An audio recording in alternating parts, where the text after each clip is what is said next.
नीरज हमारे साथ यहां जुड़े हुए हैं। नीरज, याचिका में एक बात कही गई है पायलट गुट की तरफ से कि स्पीकर अशोक गहलोत, मुख्यमंत्री अशोक गहलोत के दबाव और प्रभाव में उन्हें अयोग्य घोषित कर सकते हैं, जिसके खिलाफ ये याचिका है। आखिर ऐसा क्यों कहा गया?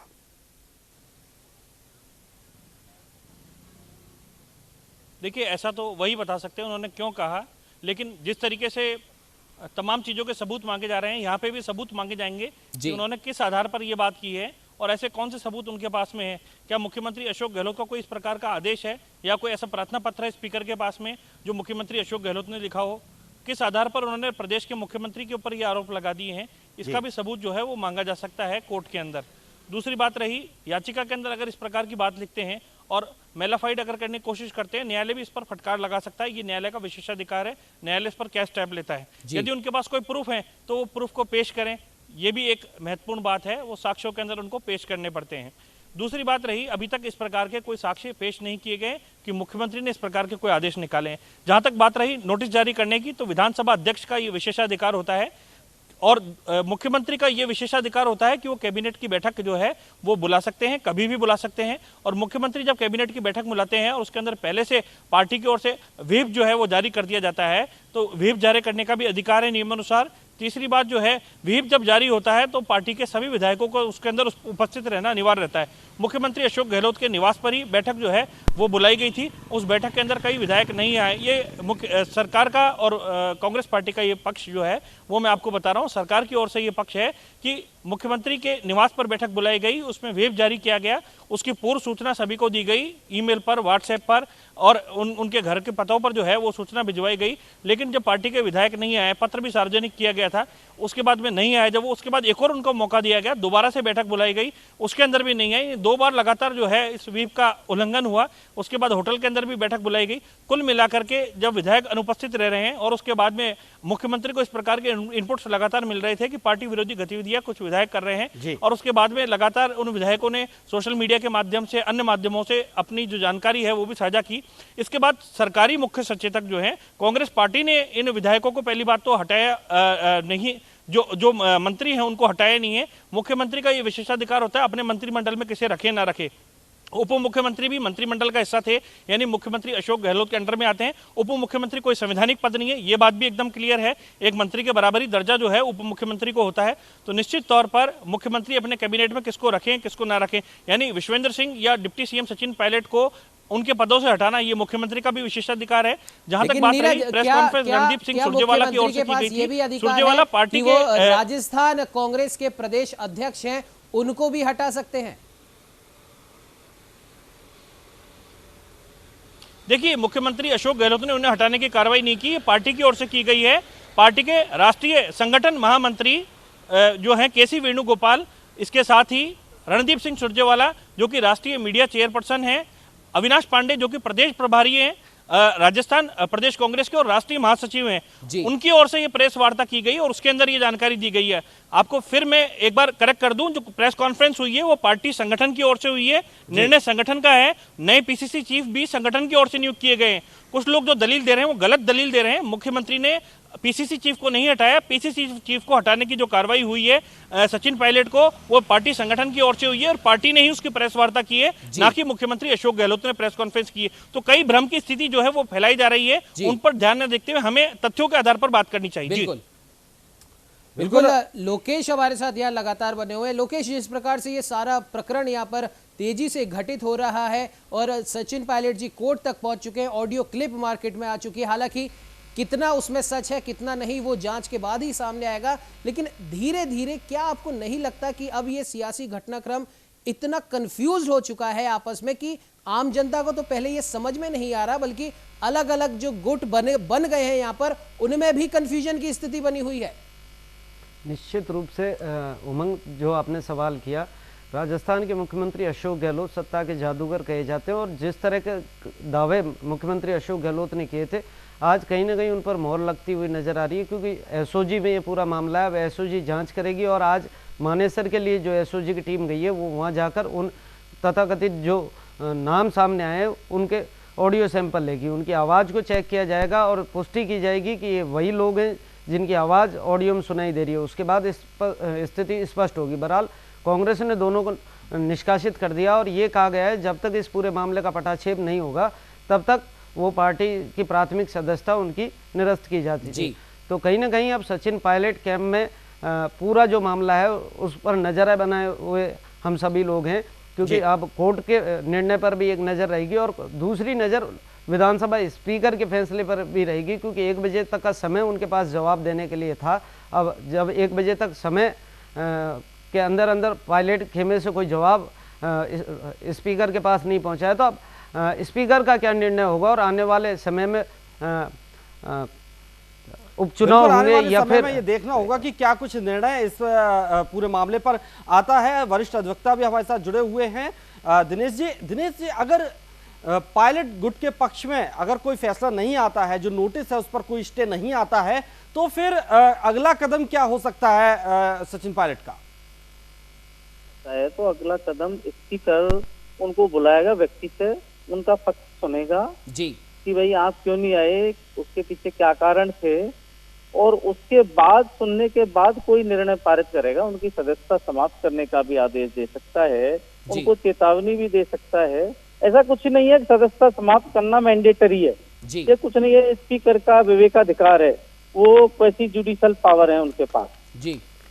इसलिए जब ये नहीं आएगा, स्टे नहीं आएगा, तो स्पीकर स्वतंत्र है कोई कार्रवाई करने के लिए।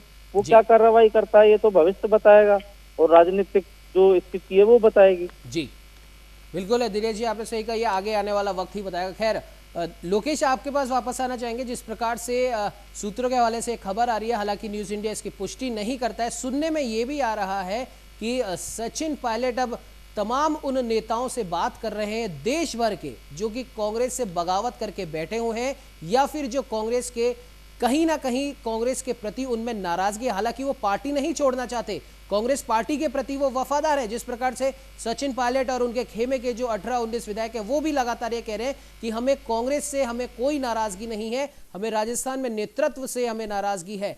ऐसे ही पूरे देश भर में ऐसे कई और लोग हैं जिनसे कहा जा रहा है कि सचिन पायलट या फिर उनका खेमा संपर्क करने की कोशिश कर रहा है। क्या कुछ कहना चाहेंगे इस पर? बिल्कुल निश्चित रूप से उमंग, जिस तरह सूत्रों के हवाले से खबर मिल रही है, क्योंकि ये शुरू से कहा जा रहा है, क्योंकि डिप्टी सीएम सचिन पायलट ने खुद ने सामने आकर इस चीज़ को क्लियर किया था कि वो भाजपा में नहीं जा रहे हैं।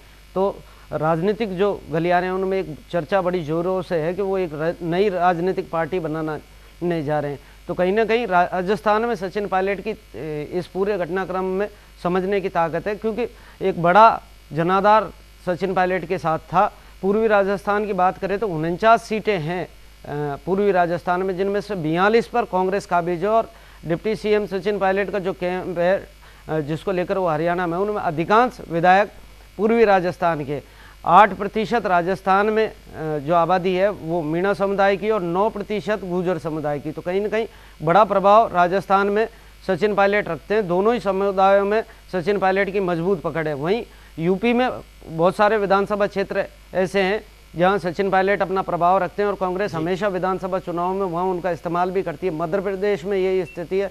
हरियाणा की 2 सीटों पर पायलट का अच्छा खासा वर्चस्व माना जाता है। वहीं दिल्ली में बड़ी एक गुर्जर आबादी है। तो कहीं ना कहीं ये माना जाता है कि अब सूत्रों से जो पता लग रहा है कि एक राष्ट्रीय पार्टी सचिन पायलट बनाना चाह रहे हैं, जिसके लिए तमाम देश भर के जो कांग्रेस से बगावत करने वाले नेता हैं उनको जोड़ने का एक प्रयास किया जा रहा है। और वहीं आज करोड़ीलाल मीणा का भी बयान आया। इसी तरह आप देख सकते हैं जिस तरह का घटनाक्रम आज चल रहा है, भाजपा में ऐसा एक घटनाक्रम चला था जब करोड़ीलाल मीणा बागी हुए थे और एक नई पार्टी उन्होंने बनाई थी। भले ही उसमें उनको सफलता नहीं मिली, 4 विधायक उनके जीते विधानसभा चुनाव में उस दौरान। और एक समय ऐसा आया कि जब विधानसभा चुनाव से पहले करोड़ीलाल मीणा इस तरह का गांव-गांव ढाणी जाके वादा कर रहे थे, लोगों से कह रहे थे कि राजस्थान में आदिवासी मुख्यमंत्री बनाया जा सकता है, जिसमें उनको सफलता नहीं मिली। तो कहीं ना कहीं एक कोशिश के बाद दोबारा करोड़ीलाल मीणा को भाजपा के साथ आना पड़ा और अपनी पार्टी का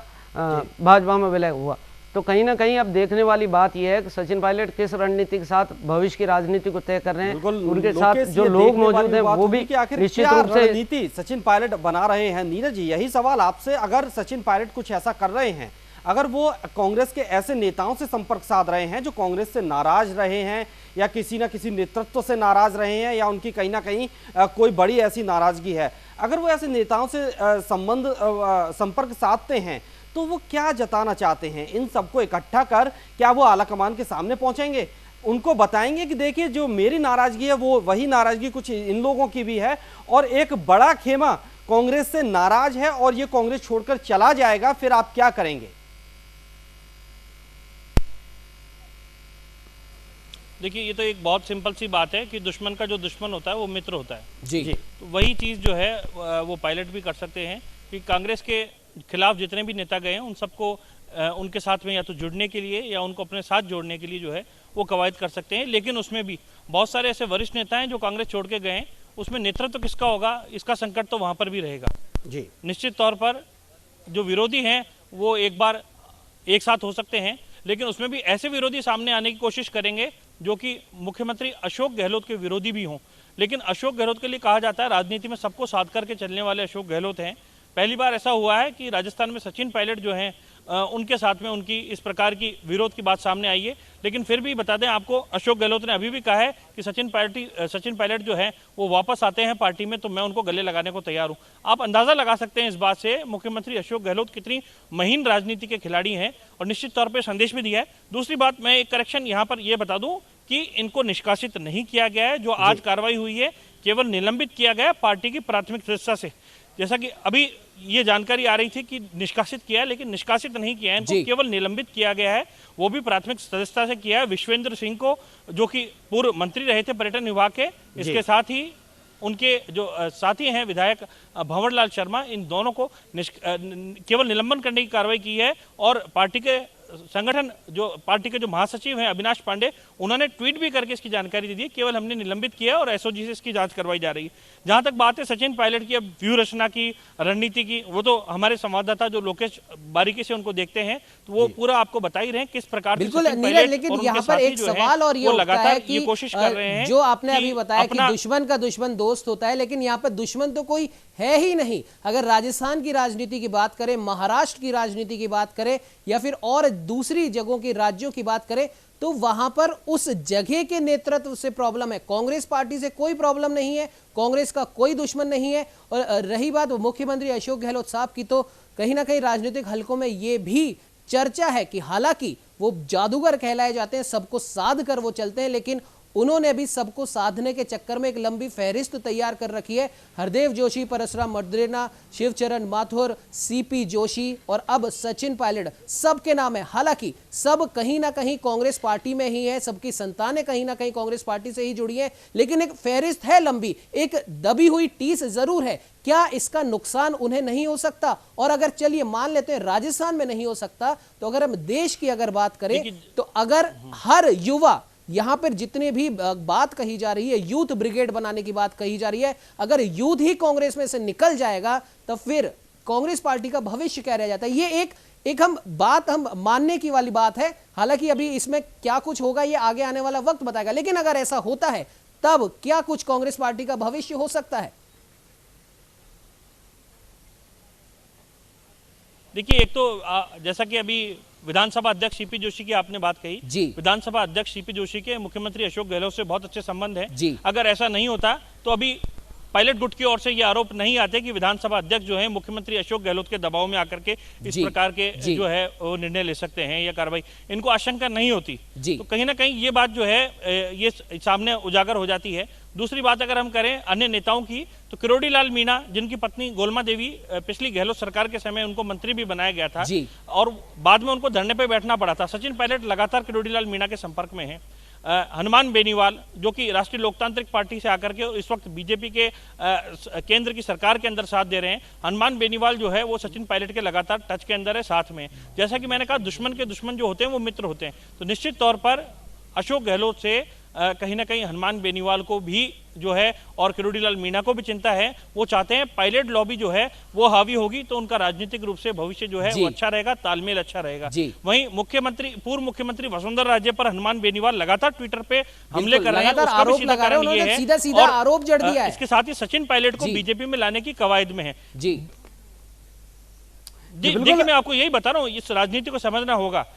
हनुमान बेनीवाल, किरोड़ीलाल मीणा लगातार प्रयास कर रहे हैं कि सचिन पायलट जो हैं वो बीजेपी के अंदर आ जाएं। इसके सचिन पायलट के वहां आने से बीजेपी के अंदर वसुंधरा राजे जो है वो भाजपा राजस्थान के अंदर कमजोर पड़ती हैं, इसलिए लगातार इस प्रकार के बयान दे रहे हैं। हनुमान बेनीवाल ने यह भी कह दिया है कि वसुंधरा राजे जो हैं वो कई ऐसे विधायक हैं बीजेपी को उनको सीधे तौर पर रोक रही हैं, या कांग्रेस के कई विधायक जो हैं उनके संपर्क में उनको रोकने का प्रयास कर रही हैं कि आप गहलोत कैंप से नहीं आना। इस प्रकार के आरोप हनुमान बेनीवाल की ओर से लगाए गए। निश्चित तौर पर यह राजनीति है, एक दूसरे को इसमें संदेश देने की राजनीति हो रही है। दुश्मन के दुश्मन मित्र भी इसके अंदर निश्चित तौर पर हैं, लेकिन राजनीति में सब कुछ कहते हैं तारों की छांव में राजनीति चलती है, रातों रात पता नहीं चलता क्या गेम चेंज हो जाता है। तो बहुत सारे ऐसे नेता हैं जो कि अभी भी हो सकता है कि पायलट कैंप के नेता यहाँ टच में हो, गहलोत कैंप के नेता पायलट कैंप में भी टच में हो सकते हैं। कुल मिलाकर के राजनेता जो होते हैं उनकी एक फितरत यह भी होती है कि जहां पर वजन ज्यादा नजर आता है, जहां पर सत्ता नजर आती है, उसकी ओर वो खींचे चले आते हैं। तो निश्चित तौर पर अभी जो परिस्थितियां जो हैं आज की वो ये है कि गहलोत सरकार बहुमत के अंदर है, सरकार चल रही है। बीजेपी भी अभी ये स्टैंड नहीं ले पा रही कि अविश्वास प्रस्ताव जो है वो विधायकों के जरिए मिलकर के कांग्रेस के जो विरोधी खेमे के विधायक हैं उनके साथ मिलकर के लाया जाए, तो ऐसा स्टैंड भी पार्टी नहीं ले पा रही है। मामला इस वक्त सब जुडिस चल रहा है, कोर्ट के अंदर मामले की जो सुनवाई है वो हो रही है, और ये सुनवाई केवल नोटिस के मामले की हो रही है। इन कांग्रेस विधायकों को हटाने की जो प्रक्रिया चल रही है उसको लेकर के कोई अभी तक जो है याचिका नहीं लगाई गई है। आपको बता दें हाईकोर्ट भी केवल सीमित इस नोटिस तक ही है। नोटिस में केवल ये दे रखा है कि जो सीपी जोशी अध्यक्ष हैं उनकी ओर से ये पूछा जा रहा है कि आप व्हिप का उल्लंघन आपने क्यों किया और आप पार्टी की बैठक में क्यों नहीं है, केवल इसका नोटिस है। अब हाईकोर्ट भी केवल इस नोटिस से बंधा हुआ है, क्योंकि उसी के ऊपर सुनवाई कर सकता है जब तक अगला आदेश विधानसभा अध्यक्ष की ओर से पास नहीं हो जाए। अब विधानसभा अध्यक्ष इनके ऊपर एक्शन लेते हुए इनकी सदस्यता रद्द करेंगे या विधानसभा अध्यक्ष केवल इनको चेतावनी देकर के छोड़ेंगे, ये सारे विशेषाधिकार विधानसभा अध्यक्ष डॉक्टर सीपी जोशी की आज की तारीख में है। जब वो निर्णय ले लेंगे उसके बाद एक फ्रेश याचिका जो है वो लगाने का अधिकार जो है सचिन पायलट एंड कंपनी जो इनके जो पूरा गुट है उसके पास में सुरक्षित है, यानी वो अपने न्यायिक अधिकारों को तब उपयोग कर सकते हैं। सही कहा, हालांकि पहले जो है तब पैदा होती है जब जो कोर्ट में जो नोटिस दिया गया है उसमें अगर सचिन पायलट और खेमे की हार होती है। दिनेश जी हमारे साथ लगातार बने हुए। दिनेश जी, मान लीजिए 1% के लिए अगर हम ये मान लेते हैं कि सचिन पायलट का जो पूरा खेमा है, जो नोटिस का जो उन्होंने हाईकोर्ट में उसके खिलाफ जो अपील करी है, अगर सचिन पायलट खेमा ये जीत जाता है तब क्या कानूनी आधार सचिन पायलट जी और उनके खेमे के पास में है? अगर सचिन पायलट जीत जाता है तो बात खत्म हो गई, व्हिप का कोई उल्लंघन नहीं हुआ जी, और सचिन पायलट के साथ के लोगों की, सचिन पायलट की स्थिति वो हो जाएगी जो पहले थी। कोई तकलीफ नहीं है, ना उनका कोई निष्कासन की तलवार लटकेगी, कुछ नहीं होगा, फिर तो वो स्वतंत्र है, कोई दिक्कत नहीं है। लेकिन दिनेश जी, सबसे पहले तो आपको बीच में मैं रोक रहा हूं, चंद्रराज सिंघवी जी हमारे साथ जुड़ चुके हैं, उनका स्वागत कर लेते हैं। चंद्रराज जी, बहुत बहुत स्वागत है न्यूज इंडिया में। जी चंद्रराज जी, आपके पास आता हूं, एक जवाब दिनेश जी से ले लेते हैं। जी दिनेश जी, अभी अगर जीत होती है ना सचिन पायलट साहब की, तो वो जीत बहुत सारे जो शंकाएं हैं ना उनको दूर कर देगी जी, और उन शंकाओं को दूर करने के बाद और जो विधायक चुप बैठे हैं इस डर से कि सदस्यता समाप्त नहीं हो जाए, हो सकता है वो भी खुल के आ जाए सामने, वो भी मुखर हो जाए। बिल्कुल चंद्रराज सिंघवी जी हमारे साथ जुड़े हुए हैं। चंद्रराज सिंघवी जी, ये जो पूरा एक सीन चल रहा है राजस्थान की सियासत में, महासंग्राम चल रहा है, सबसे पहले सवाल यही कि आप इसको किस दृष्टि से देखते हैं, इसका आधार क्या मानते हैं, कहां से ये सिलसिला शुरू हुआ बगावत का? हाँ हेलो जी चंद्रराज जी। आधार है सत्ता की लड़ाई जी, कोई आधार नहीं है। अशोक गहलोत चाहता संपूर्ण अधिकार मेरे पास है, सचिन पायलट चाहता कि मेरी हिस्सेदारी बराबरी की हो। हाईकमान की कमजोरी थी, उनके अधिकारों को पूर्ण रूप से वो परिभाषित नहीं कर सका। इस पूरी लड़ाई के अंदर मैं हाईकमान की कमजोरी को सबसे बड़ा जिम्मेदार मानता हूँ जी। अगर अशोक गहलोत को सारे डालते थे तो सचिन पायलट और अशोक के बीच मुख्यमंत्री पद की लड़ाई के वक्त प्रियंका की मौजूदगी में अधिकारों का बंटवारा क्यों किया गया जी? ये इस पर मुख्यमंत्री शक्तिशाली होता है तो सचिन पायलट को उसके अंतर्गत मंत्री के रूप में मानते, भागीदार के रूप में क्यों माना गया जी? दोनों कैटेगरियां हैं, मैं किसी एक को जिम्मेदार नहीं मानता। अशोक गहलोत की बचपन से आदत रही है, संपूर्ण अधिकार वो स्वयं चाहते हैं, किसी को उसकी भागीदारी देना नहीं चाहते, के प्रति उनके मन में जगह नहीं है। चंद्रराज सिंघवी जी, तो क्या लगता है आपको कि सचिन पायलट के लिए सत्ता ज्यादा बड़ी थी या संगठन? का विलासा हो गई, क्योंकि हाईकमान ने ऐसा उनको कहा चुनाव के पहले। उनको राहुल गांधी ने ये कहा था, इसके इनकी प्रति निराशा हुई, उनको जरूरत से ज्यादा आशा हुई। गहलोत को लगा कि ये कौन सा नया मुल्ला आ गया जो मेरे अधिकारों में सहन लगा रहा है, इसको लगा कि मेरी अवहेलना की जा रही है। अब इस लड़ाई के लिए और आप किसको दोष दे रखते हो? जी चंद्रराज जी, एक सवाल यहाँ पर ये उठता है कि अगर ये सारे इस घटनाक्रम पर अगर हम नजर डालें, जैसा कि आपने भी बताया, ये सिर्फ और सिर्फ सत्ता की लड़ाई है, लेकिन क्या इसे सिर्फ सत्ता की लड़ाई के रूप में ही देखा जाना चाहिए या सत्ता और संगठन दोनों की लड़ाई के रूप में देखा जाना चाहिए? नहीं, सवाल ये है कि देखो, सबसे बड़ी कमजोरी तो हाईकमांड की है जी। मैं गहलोत को भी इतना जिम्मेदार नहीं मानता, सचिन पायलट को भी नहीं मानता, जितना दिल्ली के हाईकमांड को जिम्मेदार मानता हूँ। तो हाईकमांड को अपने सारे अधिकार, एक प्रकार से प्रभारी, इंचार्ज और जो भी यहाँ के बड़े नेता है, वन साइडेड उनका सोच था। हाईकमांड ने उनको रोका क्यों नहीं? अगर सचिन पायलट की गलती थी तो उसको बुला करके पहले डाटा क्यों नहीं?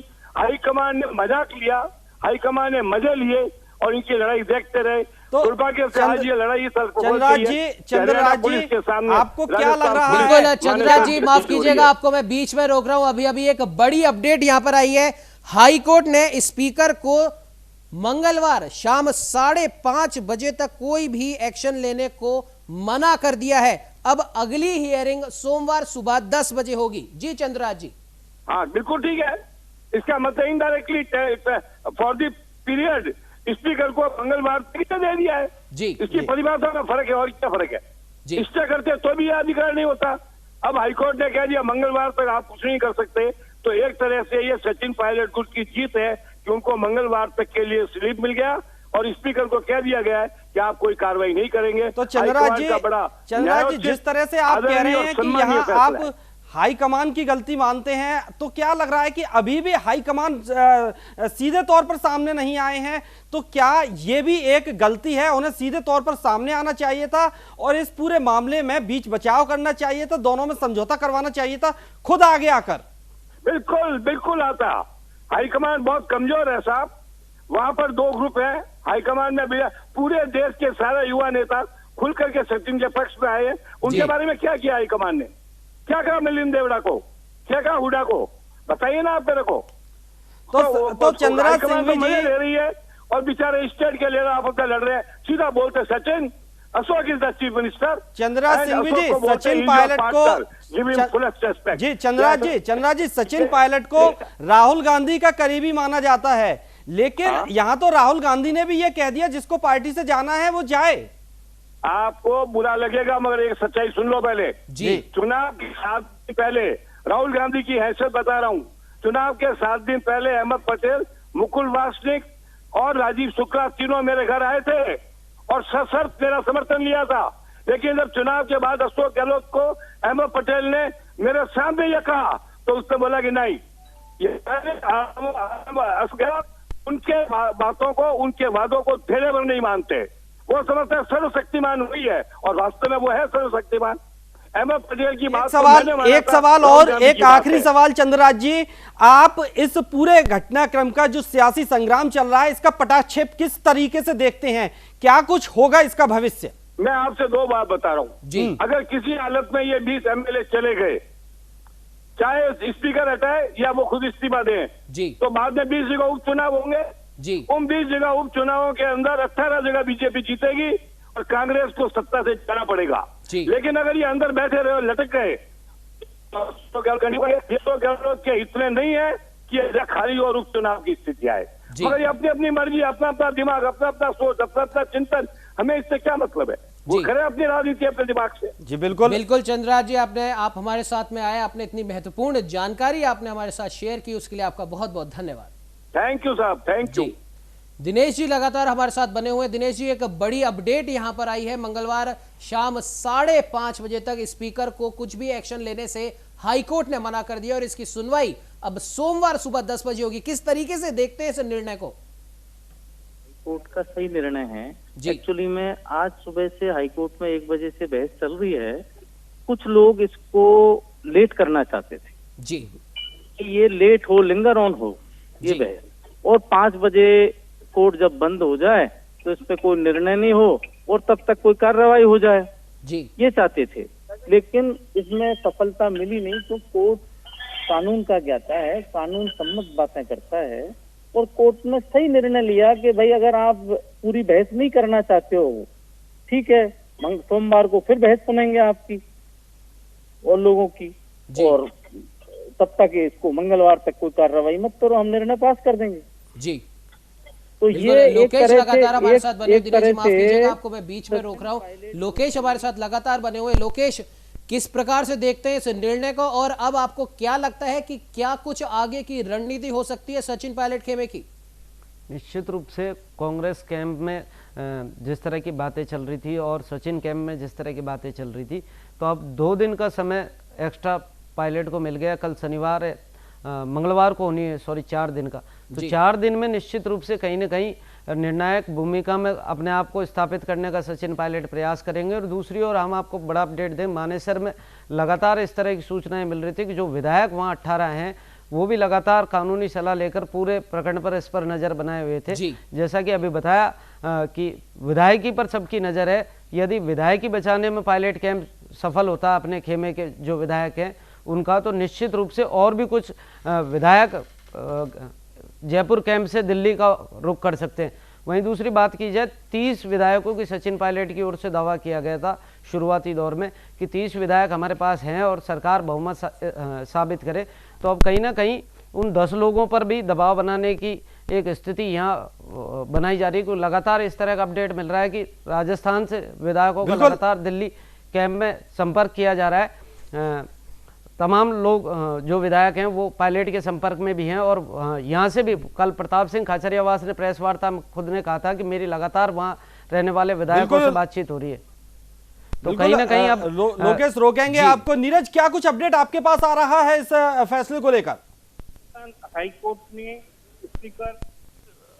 राजस्थान हाईकोर्ट ने स्पीकर डॉक्टर सीपी जोशी को निर्देशित कर दिए हैं कि वो एक्शन नहीं लें मंगलवार 5:30 बजे तक, और जो इसकी हियरिंग है केस की, अब वो मंगलवार को यानी मंगलवार तक के लिए जो है विधानसभा अध्यक्ष इस पर एक्शन नहीं ले सकते हैं। सोमवार को सुबह 10 बजे जो इसकी हियरिंग है, सुनवाई है, वो शुरू होगी हाईकोर्ट में, और अभिषेक मनु सिंघवी जो कि वकील हैं वो अपनी ओर से आर्गुमेंट जो हैं वो मंडे को सुबह 10 बजे से रखने शुरू करेंगे। तो राजस्थान विधानसभा अध्यक्ष जो हैं डॉक्टर सीपी जोशी, उनकी ओर से, सरकार की ओर से जो आर्गुमेंट हैं वो अब रखे जाने की प्रक्रिया शुरू होगी। तो एक न्यायालय का एक प्रोसीजर है, प्रोसीजर के थ्रू जो है वो न्यायालय चल रहा है। आज हरीश साल्वे ने और मुकुल रोहतगी ने जो है अपने जो दलीलें हैं उन्होंने रखी। अब डॉक्टर सीपी जोशी विधानसभा अध्यक्ष की ओर से और सरकार की ओर से जो ये पक्ष है, अब पक्ष रखा जाएगा। तो निश्चित तौर पर अब इसकी सुनवाई जो है वो कहीं ना कहीं सोमवार तक के लिए तो टल गई है। आज शुक्रवार है, तो सैटरडे और संडे ये 2 दिन का जो समय है वो रणनीति बनाने के लिए दोनों ही पक्षों को पूरी तरीके से मिल गया है। और सोमवार को जो है अब इस मामले की सुबह 10 बजे से सुनवाई होगी, लेकिन मंगलवार तक विधानसभा अध्यक्ष भी इस पर फैसला जो है कुछ अब इस नोटिस को लेकर के जो है कुछ एक्शन नहीं ले पाएंगे या अन्य मामले पर एक्शन नहीं ले पाएंगे। पूरा विस्तृत आदेश जो है वो हाईकोर्ट का कुछ ही देर के अंदर आ जाएगा। लेकिन शुरुआती जानकारी ये है, तो काफ़ी महत्वपूर्ण ये जानकारी है। इस बीच में जो कवायदे हैं दोनों ही दलों की ओर से चल रही है। कांग्रेस पार्टी जो है राष्ट्रीय स्तर पर ये भी बातचीत कर रही है कि सचिन पायलट से कि वो बीजेपी में कह चुके हैं कि नहीं जाऊंगा, तो कांग्रेस से बातचीत क्यों नहीं करते, बातचीत करें, कुछ रास्ता निकालें, हल निकालें। लेकिन जानकारी आ रही है कि सचिन पायलट और उनका जो अभी ग्रुप है वो पूरी तरीके से नाराज चल रहा है, और सीधे तौर पर जो स्टेप अब आगे बढ़ गए हैं धीरे धीरे। देखिए, स्टार्टिंग के अंदर अगर इस बात को सुलझा लिया जाता तो काफ़ी आसानी होती। अब जितना मामला आगे बढ़ते जा रहा है, नित्य नए रोज खुलासे हो जो इस पूरे प्रकरण को लेकर के हो रहे हैं, इसके बाद में बेचैनी जो है वो दोनों ही खेमों में बढ़ती जा रही है कि अब क्या होगा, इसका क्लाइमैक्स क्या होगा। इसको लेकर के अब सवाल जो है वो आम जनता के जहन में भी उभरने लगे हैं। जी जी बिल्कुल नीरज, आपने इतनी महत्वपूर्ण जानकारी दी, और सीधी सी बात यह है कि एक बहुत बड़ा फैसला यहां पर आया है, और इसे सचिन पायलट खेमे की ओर का फैसला भी हम कह सकते हैं। मंगलवार शाम 5:30 बजे तक सचिन पायलट और उन तमाम विधायकों के ऊपर कोई एक्शन राजस्थान सरकार या फिर यूं कहें कि विधानसभा स्पीकर नहीं ले सकते। और अब इसकी सुनवाई सोमवार सुबह 10 बजे फिर से शुरू होगी। हमारे साथ में जुड़े सभी पैनलिस्ट का, हमारे संवाददाताओं का इस चर्चा में जुड़ने के लिए बहुत बहुत धन्यवाद। तो भानु, देखने वाली बात यह है कि जिस प्रकार से सुनवाई के ऊपर, इस नोटिस के ऊपर जो सुनवाई करी गई थी सचिन पायलट और उनके ग्रुप की तरफ से, इसके खिलाफ जो अर्जी दायर की गई थी, पहली सफलता हम कह सकते हैं कि सचिन पायलट और उनके ग्रुप को मिल चुकी है। बिल्कुल, अभी ये पहली सफलता है, लेकिन आगे क्या कुछ होना है ये एक वक्त बताएगा कि मंगलवार तक अब सचिन पायलट अगला कदम क्या रखते हैं। और ये चर्चा, शायद ये खलबली दोनों ही तरफ के खेमों में है कि आखिर इसका पटाक्षेप क्या होगा और कैसे होगा। और न सिर्फ राजस्थान की जनता की इस पूरे सियासी घटनाक्रम पर नजर है, बल्कि देश की जनता की भी इस पर नजर है, क्योंकि सचिन पायलट न सिर्फ राजस्थान के यूथ के नेता हैं, बल्कि देश भर का यूथ, भले ही वो किसी भी पार्टी का हो, किसी न किसी रूप में उनको प्रेज जरूर करता है। फिलहाल इस चर्चा में इतना ही। न्यूज इंडिया के तमाम दर्शकों को हम कहना चाहेंगे, देश भर की तमाम खबरों को देखने के लिए आप बने रहिए हमारे साथ और देखते रहिए न्यूज इंडिया।